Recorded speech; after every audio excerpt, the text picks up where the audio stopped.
This is the Weather Xtreme video. This is the morning edition for Tuesday, October 1st. I'm James Spann. Alabama's weather will be dry for the rest of the week. The weekend could be wet, maybe very wet by Sunday, as a tropical system might come into play. So a lot to talk about. Let's go in there and do it. We'll start with the big picture. Satellite view across the nation this morning. The core of the westerlies are up north. Got a weak little upper low that's over Louisiana, and that will aid in the shower and thunderstorm development west of the state over the next few days, but not here. And the air pretty dry. Look at the Fort Payne this morning. We're starting off the day with 55 up there. Boy, it feels good. But most folks down this way are in the 60s. Birmingham at 66. We'll expect a high up in the low 80s in most spots today. And around the nation, I'd see it's seasonal. Temperatures about where they should be. First day of October is here, and man, it is quiet as a mouse over much of the nation. I mean, just not much happening, which is what you expect in October. It's often a quiet month, and of course, with a map like that, we'll have no severe weather today. Rain for the next 5 days. This goes through Sunday morning at 7 o'clock, and I think for us, the heaviest rain could be just beyond this period, but no doubt we'll start to see rain maybe late Saturday or Saturday night, and the numbers are starting to ramp up on the Gulf Coast, New Orleans, Mobile, as we could indeed have a tropical system involved. There's the big picture. Tropical Storm Jerry is out in the middle of nowhere and stays out in the middle of nowhere. There's the track on that thing. It kind of moves ultimately to the east over the next few days, but obviously no problems here. This is a disturbance over the Caribbean that bears watching. And by golly, look what the models are doing now. Instead of pushing this thing over to Mexico, they now are on the idea of the trough coming through, picking this thing up and taking it north and then northeast. And that could very well add to the tropical moisture that we see with the front this weekend and maybe enhancing the rain. We'll take a look at the global models here in just a minute. In terms of the intensity guidance, a number of the models ramp this thing up to Tropical Storm Karen in coming days. So, one way or the other, if this thing develops, if it doesn't, it could add to the rain potential here at some point this weekend. And, of course, there's a lot of uncertainty involved. This is Tuesday. We're talking something over the weekend. A lot of this could change, but just something to watch. And we'll take a look at all the global models here. First off, the GFS. This is the Global Forecast System.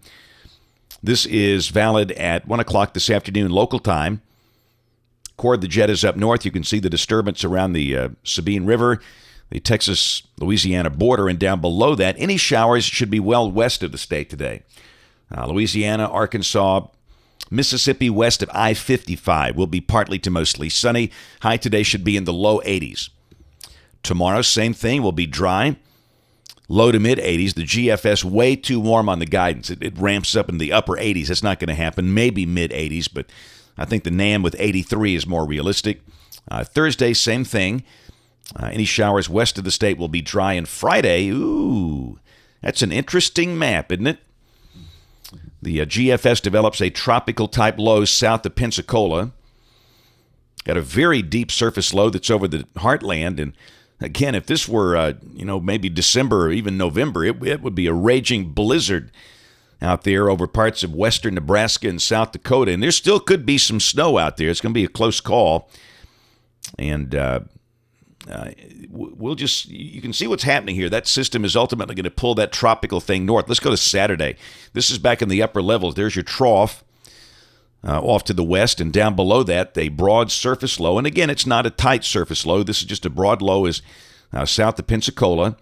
A deep surface low near Minneapolis-St. Paul with a trailing front.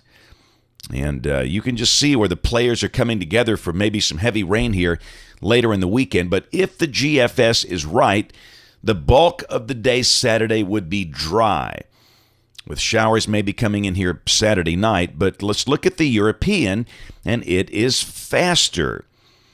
The Euro has the rain coming in during the day Saturday. So we've got some model differences in timing, and, of course, a lot of things are happening. We've got football.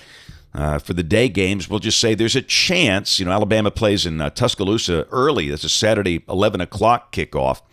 There's a chance that game could be dry, but I can't promise that now based on this inconsistency. But we'll kind of go with the GFS solution and forecast a better chance of rain late in the day. And we note the European really doesn't show any development down there in the Gulf. We'll check the Canadian. Same time, 1 o'clock Saturday. And it's like the GFS. It's got the showers west of the states. So if you buy the GFS, the Canadian solution here, maybe we'll get the bulk of the day in Saturday with no rain. Now, this is Saturday night, just after midnight, 1 a.m. Sunday, the rain moving in from the northwest. And this is Sunday. And we got the cold front coming in. That broad tropical low is coming in from the south. And that could be a fairly wet day. And let's go down and look at the European on Sunday. It looks very wet. And it's now all of a sudden the European's got a broad low coming in over Alabama. And that would be that tropical system. So we've got hints of a tropical low off the European, the GFS coming in here on Sunday with maybe a soaking rain event if this is right. The big question is, when does it start Saturday and when does it end? I think for consistency's sake, we'll just kind of roll with 3 p.m. Saturday to 3 p.m. Sunday is the main 24-hour window for rain, and we'll adjust that as we get closer. And we'll obviously, if the tropical system keeps showing up like this, we'll have to start talking about maybe some heavy rain during that 24-hour period. And then Monday, everything is gone. We start to cool down nicely, and Tuesday should be a really nice day. That's a cool continental air mass dropping in here. Looking at lows early Tuesday morning. That's refreshing. That should get us down there in the 40s. Hey, that's some fall weather. That'll be great. Highs in the 70s, low humidity, just great. All right, a few more days out there. This is October the 12th. Boy, look at that deal. We've got a high pressure aloft here, but deep surface low over Minnesota. And again, that looks like a blizzard almost for North Dakota if it's cold enough, with a trailing front coming in here. And then 4 days later on the 16th, cooler air coming in, evidence of a disturbance off to the west, and very chilly air for the Great Lakes and parts of the Northeast. That's it for the Weather Extreme video this morning. We'll have notes on the blog. Next video here by 4 o'clock today. And if you can, catch us on ABC 3340 News, the live stream, or the television side this evening at 4, 5, 6, and 10. Thanks for watching. Have a wonderful day, and God bless.